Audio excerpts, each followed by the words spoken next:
अस्सलाम वालेकुम जी। मेरा नाम मोहम्मद साद है और ये मेरा यूट्यूब चैनल है। अच्छा, आज का जो टॉपिक है कंस्ट्रक्शन के हवाले से वो है कि अंडरग्राउंड वाटर टैंक या ओवरहेड वाटर टैंक की तमीर। आज हम इस पर डिटेल से बात करेंगे। उससे पहले मैं आपको बता दूं कि मैंने इस टॉपिक पे Safdar and son Facebook page से रहनुमाई ली है, तो हम इसको डिटेल से हम इसको ब्रीफ करते हैं। अक्सर हमारे घरों में पानी ज़ख़ीरा करने के लिए ज़ेर ज़मीन पानी की टंकियाँ बनाई जाती हैं। इसके बहुत से फ़ायदे हैं। हम इसके जो फ़ायदे हैं वो देख लेते हैं। इसको तमीर कैसे करने हैं हम उस चीज़ पे डिस्कस कर लेते हैं। किसी वजह से बोर या पानी की सप्लाई मुनतका हो जाए तो भी 4 से 5 दिन गुजारा हो जाता है। सबसे बड़ा एडवांटेज तो इसका ये है कि सप्लाई कट जाए या बोर या दूसरा सप्लाई वाला पानी है अगर वो ना आ रहा हो या उसका कनेक्शन में मसला आ जाए तो 4-5 दिन गुजारा किया जा सकता है। टैंकर से पानी लेने की सूरत में खर्च कम आता है। टैंकर अगर छत पर मौजूद टैंकी में पानी डालेगा तो ज़्यादा पैसों का तकाजा करेगा और पानी ज़ाया होगा। तो अंडरग्राउंड वाटर टैंक का ये एडवांटेज है कि उसको अगर आप टैंकर से पानी भी लेते हैं तो वो कम खर्च में आपका उस पे ख़र्च कम आएगा। अगर आप छत पे बनाते हैं तो उस पे आपकी जो कॉस्ट है वो ज़्यादा आती है। तेज़ बोर में मौजूद मिसाइल मोटर बिजली ज़्यादा इस्तेमाल करती है, जबकि पानी की टैंकी पे छोटी मोटर रख कर भी काम चलाया जा सकता है। अब आते हैं अंडरग्राउंड वाटर टैंक की तमीर कैसे की जाए। अगर तो टैंक ऐसी जगह बनाया जा रहा है जहाँ चारों तरफ ढेर सारी मिट्टी वगैरह मौजूद हो तो ईंटों से ही तमीर करना चाहिए। ईंटों के मतलब ज़ेर ज़मीन बना रहे हैं आप, मिट्टी में बना रहे हैं तो आप इसको बेहतर है कि आप इसको ईंटों का ही बना लें। लेकिन अगर ना हो, मिट्टी ना हो नीचे या टैंक की इमारत की ऐसी बुनियाद पे बनानी हो जहाँ इमारत का बहुत सारा वज़न आ रहा हो तो आरसीसी यानी स्टील और कंक्रीट से बनानी चाहिए। वरना अगर आप वरना ईंटों की भी बना सकते हैं, क्योंकि आप आरसीसी की जब बनाते हैं, कंक्रीट की बनाते हैं तो वो आपको कॉस्टली पड़ती है। उसकी जो कॉस्ट है वो आपको ज़्यादा पड़ जाती है। अगर आप ईंटों से बनाने की सूरत में बेहतरीन जो है तर ईंटें तेज़ मसाले एक चार के साथ फेर कर लगानी चाहिए। फेर कर लगाने का मतलब है कि ऐसे नहीं करना चाहिए कि टैंकी की एक पूरी दीवार पहले लगा दी फिर दूसरी फिर तीसरी, बल्कि तमाम दीवारें एक साथ उठाई जाएँ। अगर आप ईंटों से अंडर ग्राउंड जो है वाटर टैंक बना रहे हैं, एक तो तेज़ मसाला जो सीमेंट और जो रेत है उसका मसाला आपने तेज़ रखना है और उसकी तमाम दीवारें जो चारों तरफ जो साइड्स है मतलब कट्ठी चिनाई करके आपने ऊपर लानी है। मतलब ये ऐसे नहीं है कि एक साइड आप 5 फुट तक बना दें या 3 फुट तो दूसरी शुरू करें फिर तीसरी, इकट्ठी बनाएं ताकि प्रॉपर उसका ज्वाइंट बनता है वो प्रॉपर तरीके से बन सके।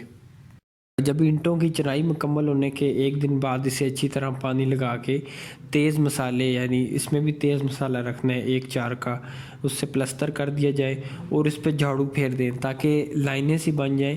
याद रखें प्लस्तर करते वक्त टैंकी की दीवारों के चारों जोड़ों टेम्पर कर दें।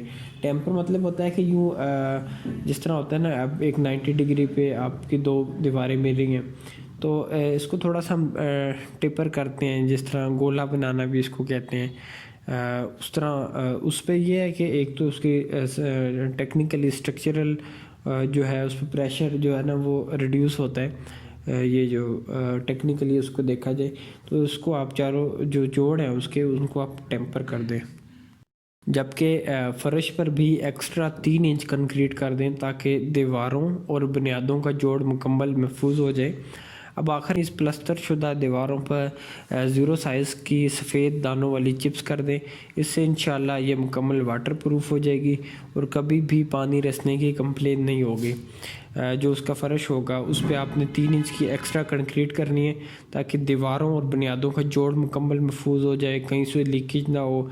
और आखिर में उस पर प्लस्तर शुदा दीवारों पे जो दीवारें होंगी उसकी टैंकी की उस पर ज़ीरो साइज़ की सफ़ेद दानों वाली चिप्स होती है वो कर दें। इंशाल्लाह इससे मुकम्मल ये वाटर प्रूफ हो जाएगा। इससे पानी जो रसने की जो कंप्लेन है वो नहीं आएगी आपको। तो ये एक मुकम्मल वाटर प्रूफ आपका टैंक तमीर हो जाएगा। کنکریٹ کی بنانے کی صورت میں اگر آپ کنکریٹ کا بناتے ہیں تو کنکریٹ کو اچھی طرح سے مکس کر کے ڈالنا چاہیے. بہتر ہے مشین والی اچھی تیز ریشو والا مال ڈالیں, 1 2 4 مال آپ ڈال سکتے ہیں. اور دیواروں کی جو مٹائی ہے, جو تھکنس ہے, کم از کم 5 انچ ہونی چاہیے. اور دیواروں میں موجود سریے کو فرش اور چھت میں ایل کر کے ڈالنا چاہیے.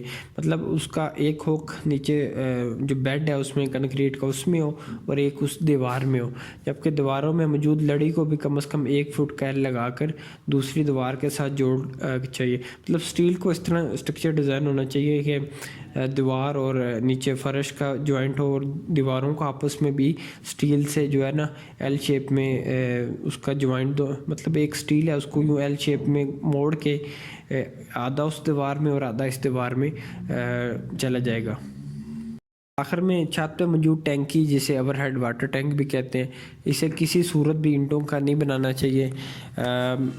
نیچے تو اب چل سکتا ہے آپ کا اگر سائڈوں پہ مٹی ہے, لیکن اگر آپ اوپر بناتے ہیں چھت پہ اس کا جو اینٹوں کا بناتے ہیں تو وہ اس کی جو لیکیج ہے اس کو جو آپ کیا کہتے ہیں اس کو واٹر پروف کرنا بڑا مشکل ہو جاتا ہے, اور اس میں کہیں نہ کہیں سے وہ رستا رہتا ہے, اور اس میں مرمت کا کام اور مطلب وہ کامیاب نہیں ہوتا چھت پہ, کیونکہ سائڈوں پہ کچھ ہے نہیں. انڈر گراؤنڈ واٹر ٹینک بناتے ہیں اینٹوں کا تو سائڈ پہ مٹی کی وجہ سے وہ ایک جو ہے اس پہ مطلب ایک مکمل ڈھال بن جاتی ہے سائڈوں پہ, لیکن اوپر چھت پہ اس طرح نہیں ہوتا. تو امید ہے آپ کو ویڈیو اچھی لگی ہوگی. ویڈیو اچھی لگے تو لائک کریں, چینل پہ پہلی دفعہ آئے ہیں تو اس کو سبسکرائب کر لیں. ویڈیو دیکھنے کے لیے آپ کا شکریہ. اللہ حافظ.